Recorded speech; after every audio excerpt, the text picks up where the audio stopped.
Hi all, welcome to Blasters arena. Spanish പരിശീലകനായ David കറ്റാലയാണ് ഇനി മുതൽ കേരള ബ്ലാസ്റ്റേഴ്സിനെ പരിശീലിപ്പിക്കുക. കൂടെ ഒരു പരിശീലകനെ കൂടി അദ്ദേഹം കൊണ്ടുവരുന്നുണ്ട്. സ്പാനിഷുകാരനായ റാഫ മോണ്ടനഗ്രോയാണ് കേരള ബ്ലാസ്റ്റേഴ്സിനോടൊപ്പം ഇനി ജോയിൻ ചെയ്യുന്നത്.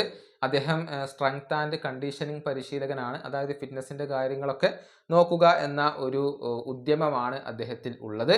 അസിസ്റ്റന്റ് പരിശീലകനായിക്കൊണ്ട് ആര് വരും എന്നുള്ളത് ആരാധകർക്ക് അറിയേണ്ട കാര്യമാണ്. ഈ സീസണിൽ അസിസ്റ്റന്റ് പരിശീലകൻ ഉണ്ടാവില്ല.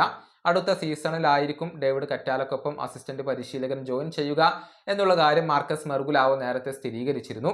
ഇപ്പോഴിതാ ഒരു സാധ്യത ഇവിടെയുണ്ട്. അത് നമുക്കൊന്ന് പരിശോധിക്കാം.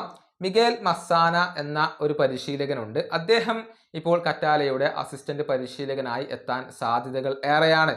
ഒരുപാട് കാലം ഡേവിഡ് കറ്റാലയുടെ അസിസ്റ്റന്റ് പരിശീലകനായിക്കൊണ്ട് തുടർന്ന ഒരു വ്യക്തിയാണ് മിഗേൽ മസാന. ലാർനാക്ക തൊട്ട് ഇസ്ട്ര വരെയുള്ള ക്ലബ്ബുകളിൽ കറ്റാല പരിശീലിപ്പിച്ചപ്പോൾ അവിടെ അസിസ്റ്റന്റ് പരിശീലകനായിക്കൊണ്ട് മിഗേൽ മസാന ഉണ്ടായിരുന്നു.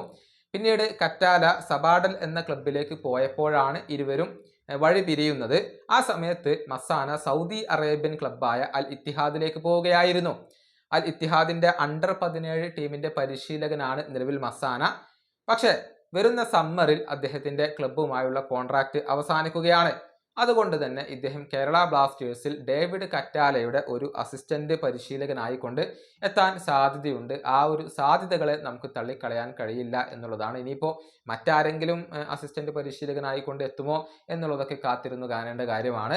ഏതായാലും അടുത്ത സീസണിൽ കേരള ബ്ലാസ്റ്റേഴ്സിന്റെ ആ ഒരു പരിശീലക സംഘം ടീമിനെ മികച്ച രൂപത്തിലേക്ക് മാറ്റിയെടുക്കും എന്നുള്ള ഒരു ശുഭാപ്തി വിശ്വാസമാണ് ആരാധകർക്കുള്ളത്.